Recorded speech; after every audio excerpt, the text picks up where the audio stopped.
Всем привет! Сегодня в выпуске. Гранд-финал. Кто с кем когда. Удвоенный опыт за победы. Для лучших. Итоги конкурса талисманов и мастер-класс по Руинбергу.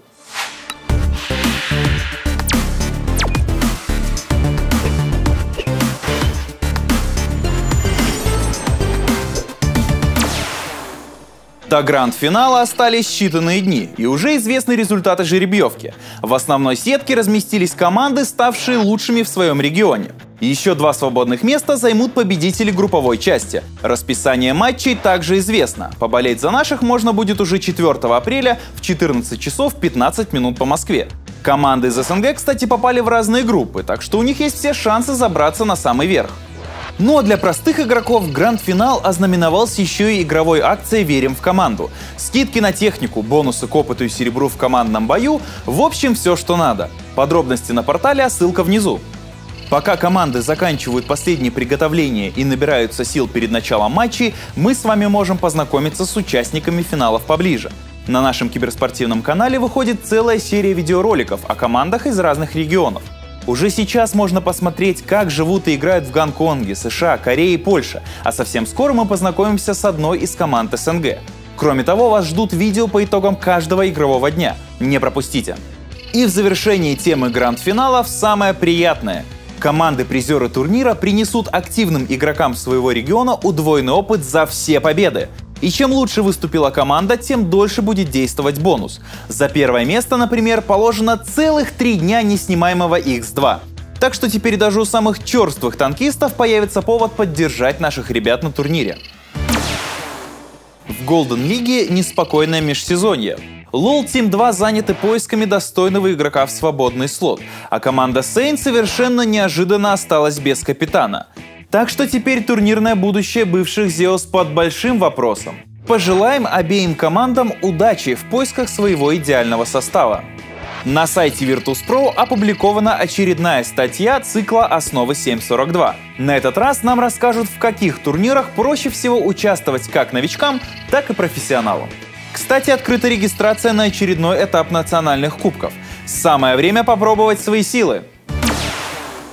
Пришло время подвести итоги конкурса «Придумай талисман».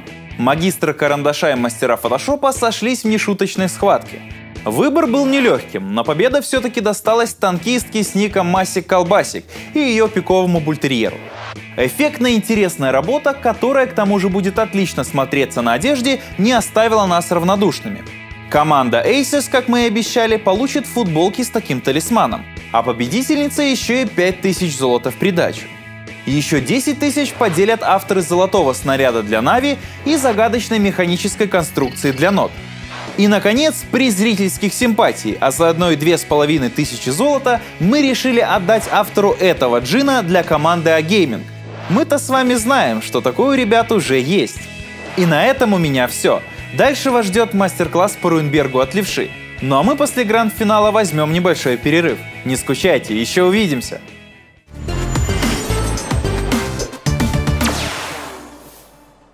Всем привет! Почитал я ваши комментарии к предыдущему мастер-классу и понял, нужно делать обзоры про танки.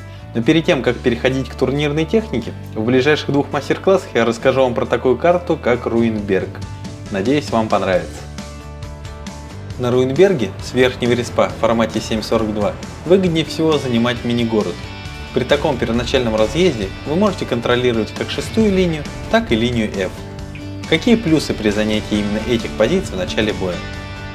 Вы можете расстрелять танки, которые едут агрессивно в мини-город из-за более выгодных позиций. А если они остались в зелени ближе к своей базе, то поджать их не составит никакого труда. С линии F можно подсветить попытку захвата вашей базы и также помочь союзным танкам в зелени. А раш по 6-й линии хорошо контрится перекрестным огнем. Также с мини-города довольно легко вернуться на сбитие захвата собственной базы. Ехать в начале боя сразу в город невыгодно. Если вы там не находите соперника, то вернуться в зелень будет крайне тяжело. При перетяжке в мини-город вас скорее всего подсветят и расстреляют. Сейчас я расскажу вам о позициях, которые можно занимать на разных танках. В начале боя в квадрате А6 можно оставить 1.50-100. Перед ним в кустах нужно поставить Т1 для более раннего засвета противника. При попытке захвата вашей базы французский тяж с этой позиции может реализовать свой барабан по едущим на захват танкам, как по этой улице, так и по соседней. С этой же позиции имеются хорошие прострелы по атакующим танкам на 6-й линии. Играя на С3 по МКАДу, не вздумайте выезжать на перекресток или пытаться нанести урон с квадрата Е7. Из-за плохих углов вертикальной наводки вы сильно подставитесь по танке на 6-й линии. Также сможет стрелять танк с квадрата F3. Встречать танки на 6-й линии лучше с этой позиции. Вы не подставляете корпус и при этом имеете хорошие прострелы. Можете смело торговать башни и расстреливать вражеские танки.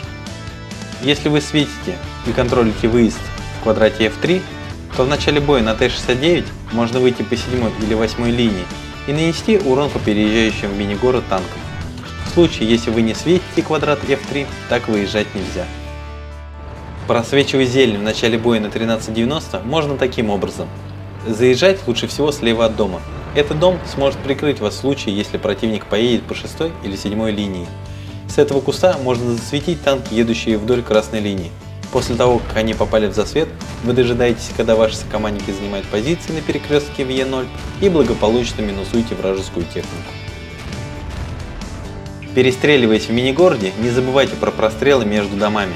Они есть здесь, здесь и здесь.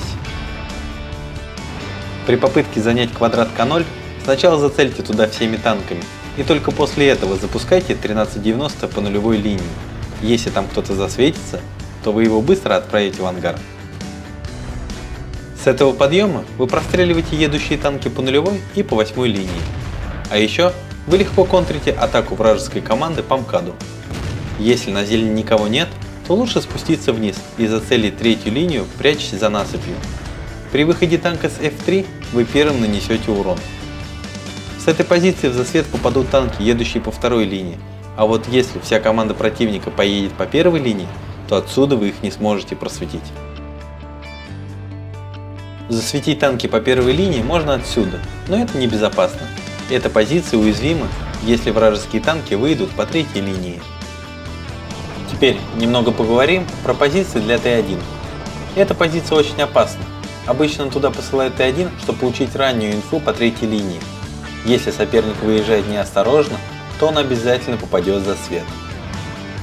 Заехав в этот двор, вы зарентгените танки, едущие по Б-линии.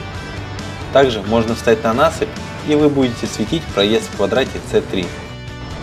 В случае, если вы оставили Т1 в кругу, то с этого куста лучше светить выезд с Б-линии, а с этого куста вы просветите выезд с С3.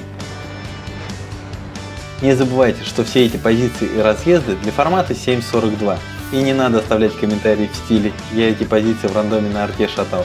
В турнирном формате 7.42 артиллерию не используют. Подписывайтесь на мой паблик ВКонтакте, ссылка есть в описании к видео. Играйте в танки, на этом все, всем пока!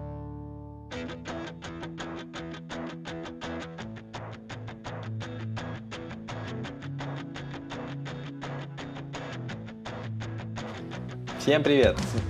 Всем привет! Не забывайте, что все позиции или... Ай, ты запорол рекламы своей.